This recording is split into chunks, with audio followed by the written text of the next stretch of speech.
He's right. Yeah, he's right.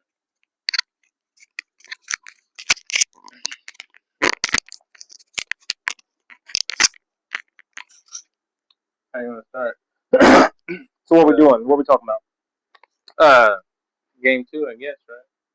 Well, let's talk game one, Okay. and then we'll talk what we expect for game two. Okay. Um, what are your thoughts on game one? Well, it basically kind of went the way I thought it was going to go to a degree. Um, I knew scoring was going to come at a premium because I knew Victor is a person that changes everything. He changes the way you attack um, the paint, and I know Brunson likes to get in the paint. I know that their best bet was going to be to try to get him moved around. Like Cat was trying to draw him outside. I just knew it was gonna be a chess match because they ain't seen him in a while. They ain't seen nothing like him before. So I knew it was gonna be difficult for him. I knew it was gonna be difficult for both teams to score because when you their team doesn't have like a go-to scorer. So Wemby's the main scorer, but Wemby don't average nothing but like 22 points in this playoff. So I knew that they was gonna have to do it by committee. Castle was gonna have to step up. Um, um, Penny was gonna have to step up, and then Vassell on them. Like it was gonna have to be a collective effort. So with that being said, I knew that the game was gonna be decently low scoring. I didn't expect Wemby to get 30. I didn't expect anybody else to really get more than 20, like 22 points type shit. So I knew that.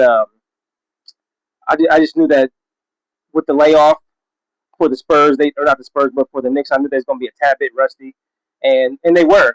Um, Wemby just changes everything. Wemby is just such a force down there. He just makes life so difficult at all times. You basically gotta feel it out. You know how LeBron has his fill out games. This was basically a fill out game for New York. It just so happens they happen to win it. Um, Yeah, they stole one. they stole one. Brunson started off, he struggled. I knew he'd find his footing sooner or later. I was telling everybody, nobody can guard Brunson. I don't care who you are. Nobody can really guard him because he's a different type of shifter. He's a different type of animal. He's a navigator. He don't just he handles the ball, he has it on a string, but he navigates.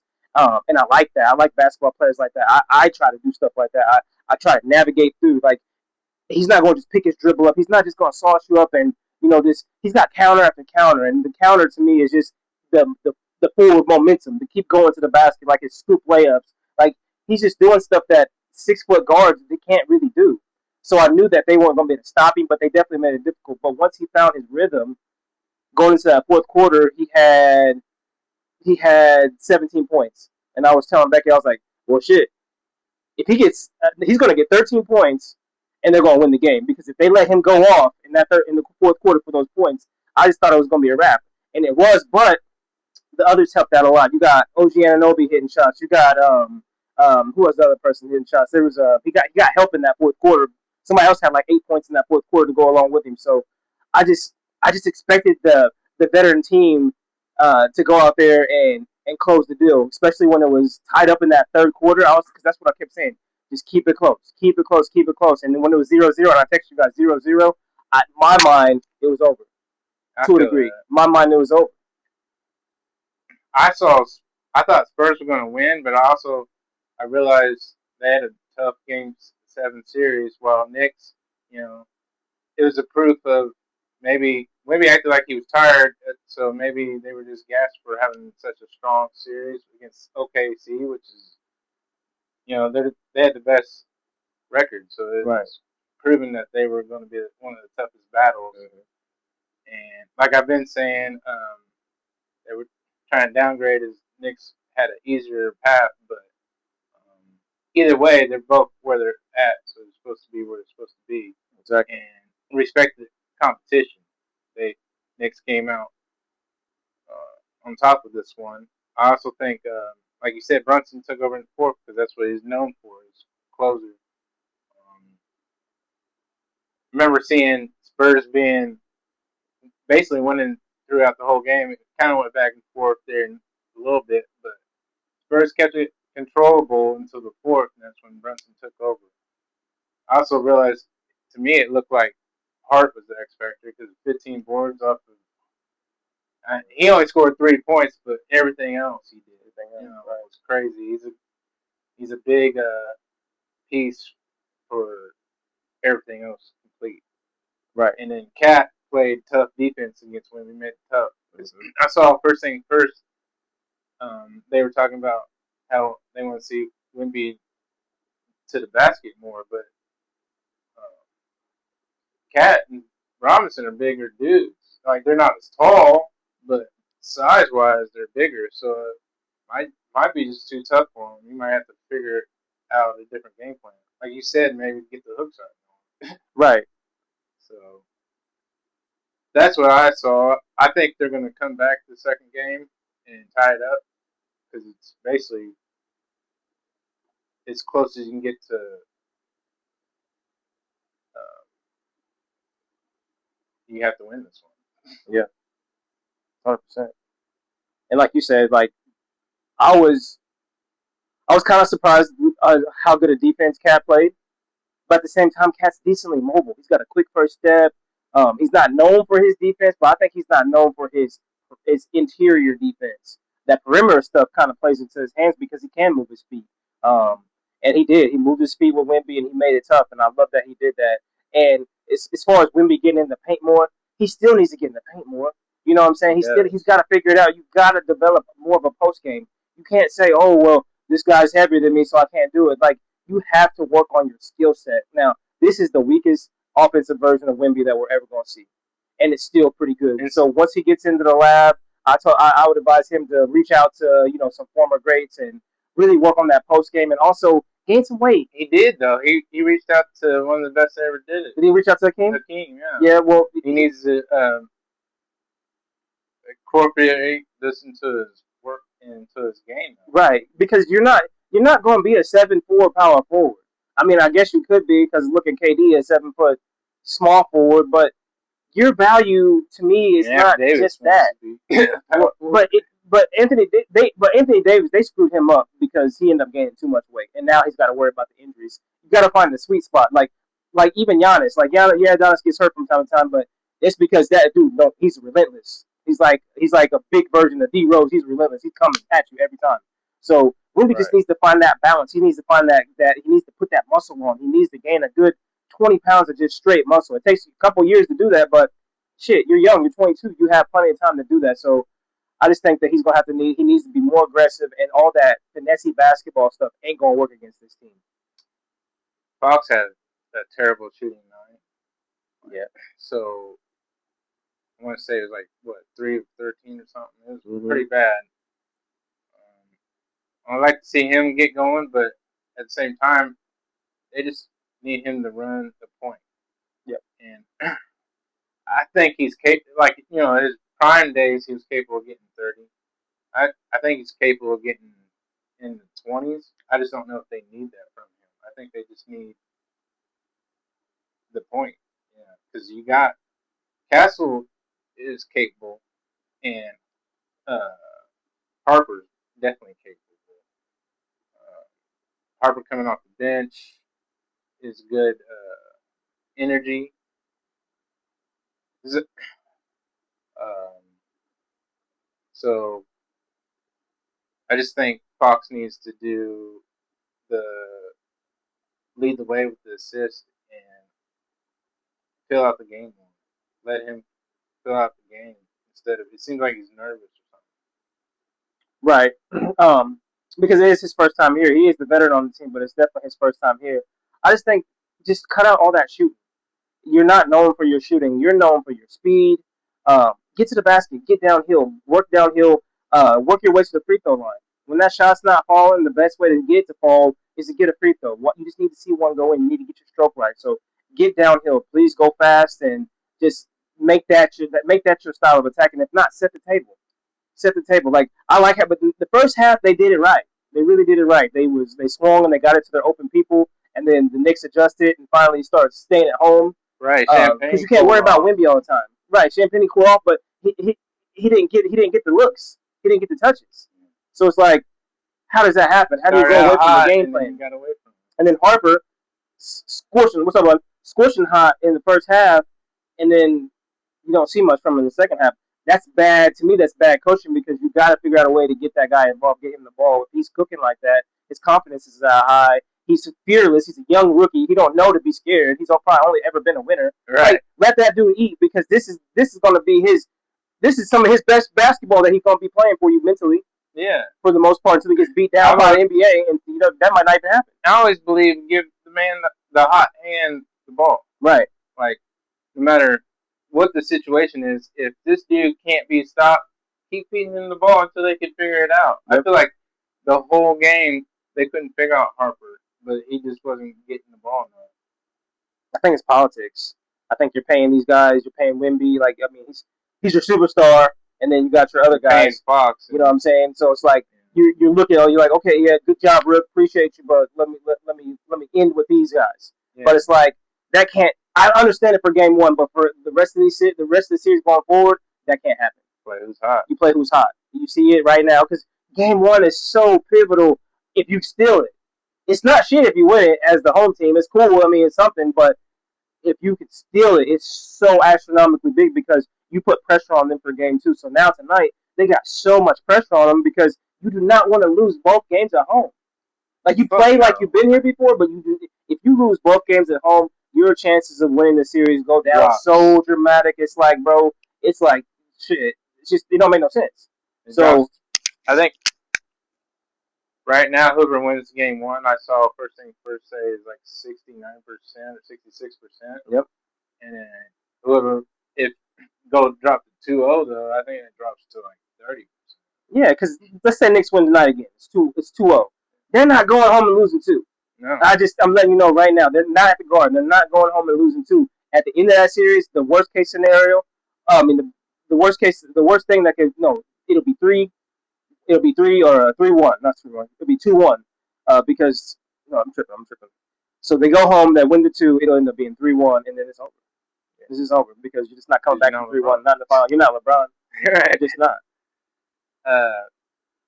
So if you're the Spurs, what would your game plan be today? My game plan to be today, just like it was in the last series, feature Wemby early and often. Let him get going, and then allow everybody else to get going. I think because Wemby needs to set the tone. He comes out there and sets the tone, and he gets his confidence on offense, and he starts blocking a shot or two. That version of Wemby is damn near unstoppable. Don't light his fire. If you light his fire early, I just don't see it going out. It's like when you slow burn him, and then he gets a chance to, like, in the fourth, and he's starting to get tired. It's like that's when he's ineffective. My other question would be, how do you make it so tough for SGA but not Brunson? How's Brunson getting to 30 so easily? Well, both numerology, they both won. It wasn't necessarily easy, but I know what you mean, though. How is he just continuing to get there? Their game style is so much different. Brunson enjoys contact, so give him that contact because he's going to bump you. He's going to play off of your contact. SGA is looking for the contact with the foul. So niggas, he's going to throw some stuff up when he gets bumped. Brunson's actually looking to score when he gets bumped. That's the biggest difference. That's the difference between ethical buckets and gimmicky 2026 basketball. That's why there's just no winning that way because the refs got to tighten that stuff up. Otherwise, the NBA is going to be accused of rigging games. If you want to be accused of that, because once people really are on that, who's going to watch your product? Trap right? Who's going to watch your product? Nobody's watching your product if it's fabrication. We're not watching that. We came from a day when we watched Melo and Kobe banging the post. Yeah. Like bull versus bull, and nobody called nothing. That's the basketball we want to see. Let them play. Don't be gimmicky stuff. I 100% agree with that. That gimmicky stuff is not basketball. Right. And that's why people called it out so much during the season. I called it out, and many other people called it out because nobody wants to watch it. No, you're ruining the sport. Where's the skill there? You know what I'm saying? Like, we want to see real skilled basketball. It's because now you're trying to make basketball into a chess match, which it is, but that's just, you're not even attempting to score there. You're just trying to trick people into fouling. Yeah, it's like trick play after trick play after trick play. Nobody wants that. Right. It's like, yeah, because at the end of the day, chess is a great matchup, but it's like, how do you can't go from You're not even trying to score. You're just attempting to get the foul to make it easier. And like, yes, a lot of people do pump fakes and stuff, but nigga, at some point when you're just falling down and not getting touched, you're doing too much. Since when do you not want to get a 3-point play? You know what I'm saying? Well, since when do you not want to put pressure on the defense and get people in foul trouble and score? You know what I'm saying? This it's just what I'm seeing from the Thunder. They're going to have to change up their style next year because it'll work during the regular season, but once you come up against some real dogs, some people that are just as feisty as you, if not more hard than you, like it's just not working. Well, they gotta make changes. I'm not saying crazy trades, but something's gotta happen because it seems like either you gotta convince Chet to get in the weight room or something because we all seen he was just intimidated by Wemby. Right, he Passing the was. ball off. He only shoot it 2 times, 4 times. Like The you're scared at that point. problem is that's the only person that made him do that. Yeah. Like he was a huge X factor throughout the whole postseason, and he gets to Wemby, and then the lights are too bright, and you're scared. It's like, bro, we kind of don't got no choice but to pay you because you're the second in blocks. I mean, your defensive presence is obviously great, but you have to work on something. We don't like. What do we do for you not to be scared of that man? Like you can never ever have a game where you come out and just shoot twice. There can't be. No, that's too much on the SGA. Then it's like to handle. He needs. It's team game. He needs help. Now they had 2 injuries. They had That's true. Williams out and Mitchell out. No big injuries. Mitchell was the developing star because Williams been out basically the whole year. Right. So Williams being out was huge because it made other people develop their skills. Right. Like Mitchell became another factor in the game. But then he got hurt. Now it's like, damn, now you're out 2 of your guys. Mm-hmm. Which that's just that hurts any team. That's how it goes. It is how it goes, but it definitely plays a huge role. That's why they probably won't like truly overreact because they have picks. I think they had the 11th pick in the draft this year. Yeah, they got some good picks. So you look at it, you're like, okay, we get to Game 7, and then we're still down two of our top scorers for the most part, and we were still there. Right. That's why Williams said what he said. He said if I was there, we probably would have got us over the hump because he claims he don't make them worse, but I don't think he makes them worse. It don't make them worse. The stat show makes them worse, but I don't think he makes them worse either. I just think the stats overshow it. But I think he makes them worse when he's forced into the lineup after not being in the lineup for a while, and you're still basically working yourself into game shape. You're not 100%. I think in that kind of scenario, yeah, he makes the team worse. But overall, throughout the year, if he's healthy and he's playing, yeah, he's always going to make the team better because every team needs a second go-to person. You just need that. My other question would be, do the Knicks make adjustments, or do you like what you see out of it? Well, I like what I see for the most part because they made adjustments throughout the game, and I think that they'll take those adjustments into Game 2. But as much as Cat did an excellent job, I need him to continue that into the fourth quarter. Like deep into the mid-third to the fourth quarter, I need to see that aggression. Like I saw too many times he's on the perimeter, passing the ball and being a screener and not really being truly involved in the offensive scoring role. You are the second best scorer on the team. You're 7 foot tall. Continue to be aggressive. Right, because 18's not enough for the second best scorer. Especially when Brunson's out. Brunson's out hurt. Somebody's got to step up. And I'm not going to, like, even though they got guys that can step up, you're the guy now. So you got to step up. You got to go out there and continue to put pressure on that rim. Like you've been doing the whole game. He went past Oboy, he went past Wemby, and he went past the other big guy. Like, it was easy. Right. The starting 5 can score 30, but you want Cat to be the one, to push the points more. Right. It's like, this is your job, especially when Brunson takes a little breather, then go. Yeah, because if you want to play the Jokic game, which I'm thinking that's what they're trying to do to him, get your ass in the paint.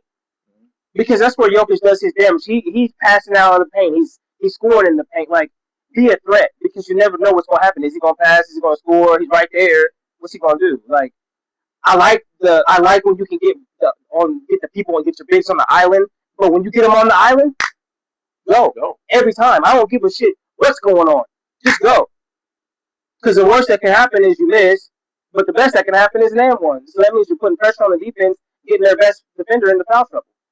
Ain't that what we want? Wimby the hell out of there? Because every time Wimby's out of there, the what do? They go straight to the rim and eat every time. That's the whole point. Get Wimby out so you can eat the paint. And what Josh Hart did was amazing because he don't got to score. No, I would like for him to knock down, like if he just open threes, I want him to knock down his looks or whatever. But if he's the guy, if he's your Draymond, I say Draymond, but if he's your do it all guy that's going to go get you them the play hard defense and get you those boards, continue to do that. Yeah. Continue to do that because that's winning basketball, and that's what I was talking about, this team stuff. No one man wins. It's got to be a team. Your team has to play its role. And you got to be a superstar in your role. You might not be the best player, but you have to be a superstar in your role if you want to win at the highest level. And this is the highest level. Don't get no higher than this. Don't get no more reward than this. This is the championship. You got to go now. You got to leave it all out there. You got to do everything you possibly can. I don't care. Throw up after the game. Who do you think wins tonight?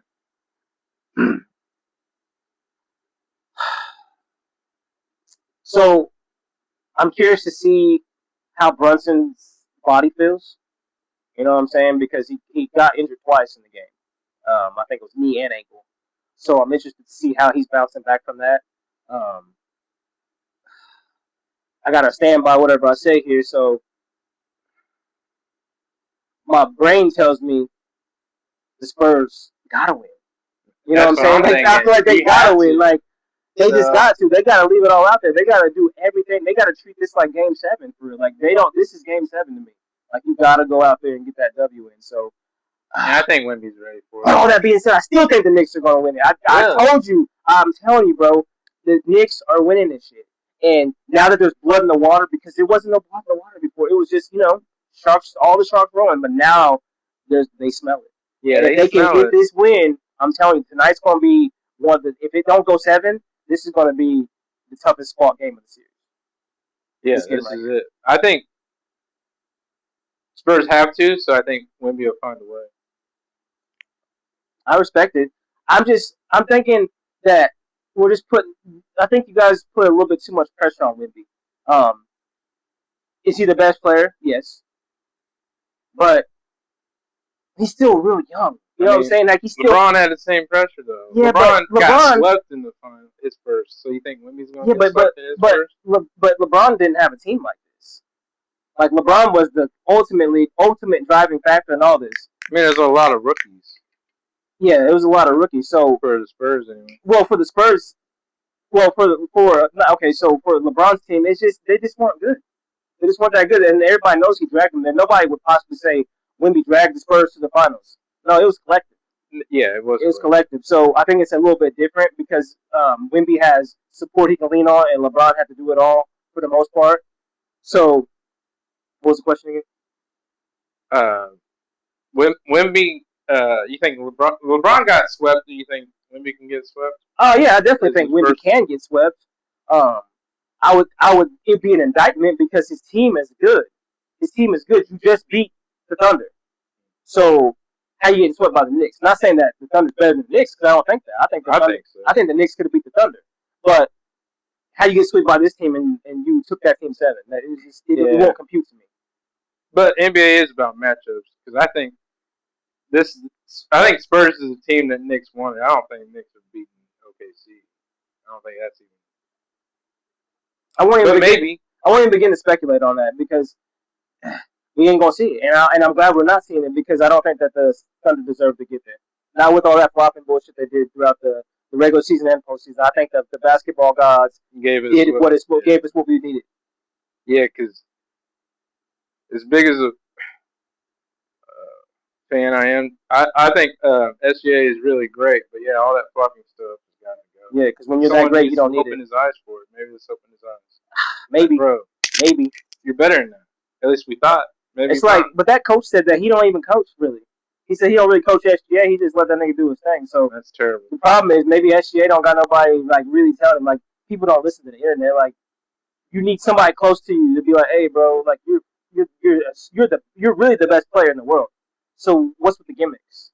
Yeah, you don't need it. Like, go out there and play basketball. If you get called, you get called. If you don't, you don't. You move on to the next play. That's just how it goes. Yeah. He's in rare sighting or something like that with getting 2 MVPs in a row. So Right. he's definitely should be showing. We'll see because, like I said, the basketball guys wasn't going to let him get 2 MVPs and 2 Finals MVPs because your basketball, the game that you're playing is not conducive to those type of accolades. That's why people was having trouble saying that he's one of the top guards already. It's because of the style. It's the gimmicks. So he's still great. He'll be in running for MVP again, and I'm sure that the Thunder will be one of the best teams in the league again next year. It's just that they need to work on their ethics. So. I think so, but the league's definitely spread out now. Yeah, 100% spread out. And there's going to be some dominoes that we're going to have to watch for. We're going to have to see about Giannis. We're going to see about John Moran. Who's going to get their first 2? Nobody. Nobody. It's just there's just so much parity right now, and you're not going back to back. The Thunder could even get back next year and win it, but that wasn't back to back. Right. 2 and 3 is great, but it's not back to back. It's not necessarily dynasty level. Dynasty level is 3-peat. Yeah. You know what I mean? Now you gotta have 3. 2 is like, oh my god, you're great. But 3, or at least, I mean, I still count the Warriors as dynasty. Well, because they got 3 out of 4 or something like that. 2 out of 4. I think it was 3 or 4. 2 back to back. No. LeBron beat them when they were supposedly the best team ever. Yeah, but then they retooled and got KD. And they retooled. And then they won 2 straight, and then they ended up KD and them got hurt, and then they lost to Toronto. Yep. That's Toronto, but yeah. Was it Toronto? Yep. Kawhi got his ring when LeBron left. DeRozan was so mad, bro. Oh, super mad, bro. Super mad. Because he did all that work, got him there, and then they traded him for a better version. But he just knew the slander was going to come heavy. Because he was right there. It's like, bro, LeBron James stood in front of me. Who stood in front of my nigga Kawhi? Joel Embiid. Yeah. Now, don't get me wrong, Joel's great, but what's he done? Can't stay healthy. Can't stay healthy. So what's it like? Just your path's your path. So this is what it is. Right. You guys got any comments on who you guys think? Let us know in the comments. What else you got, Josh? I mean, I just can't wait to watch the game tonight. It's going to be a classic. So everybody just get ready. Yes, sir. We'll talk about it tomorrow. All right, bro. I think we did good. I think so.